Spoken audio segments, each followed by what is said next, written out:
Сәлем достар, Супергенчектің арнасына қош келдің. Бүгінгі видеода біз сіздермен бірге вафли әзірлейтін боламыз. Егер сіз менің арнамды алғаш рет көріп отырған болсаңыз, подписация етуді ұмытпаңыз.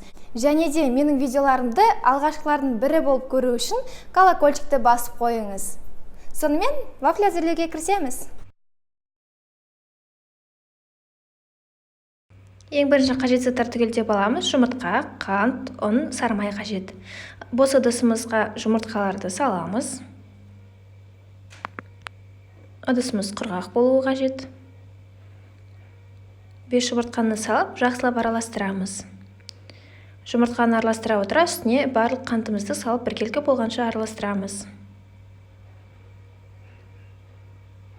Енді ванильный сахар саламыз, 1 қасық, немесе 1 грамм ванилин салсаңыз болады. Жақсылап араластырамыз. Енді сары майымызды саламыз үстіне. Сары май бөлме температурасында болу керек, немесе ерітілген болу қажет. Негізінде бөлме температурасындағы жұмсақ сары майды қолданған жақсы. Енді ұн илегіштің көмегімен ұнымызды өткізіп, ситодан салатын боламыз. Бөлшек-бөлшектеп салып отырамыз. Іште комочек болмау үшін осылай бөлшектеп бөліп салып біркелкі етіп араластырамыз. Массаны жақсылап араластыруға қажет. Біркелкі масса пайда болғанша, біркелкі болғаннан кейін пісіруге дайын деген сөз. Қамырдың айналасын лопаткамен тазалаймыз.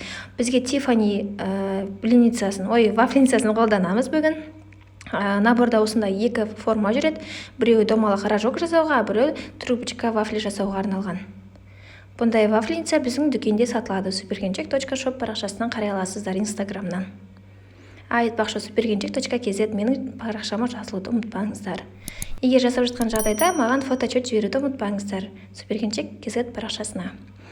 Блиницамызды ашып қыздырып алдық. Одан кейін вафлимізді қасықпен саламыз. Вафлиміз піскеннен кейін осындай трубочкаға ораймыз. Наборда жүретін таяқшаға орап, осылай бір орап, сосын қоямыз. Басында жұмсақ болады, кейін трубочкалар тез қатады. Сонда хрустящий трубочкалар пайда болады.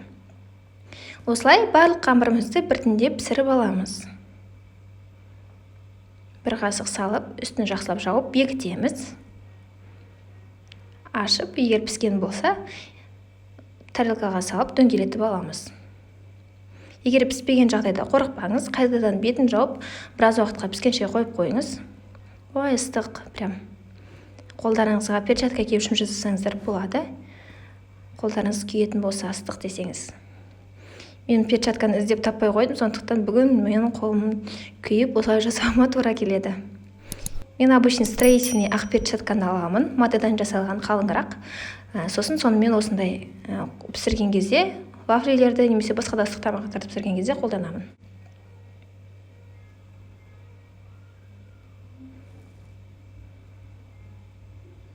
Трубочкаға ораймыз барлығын.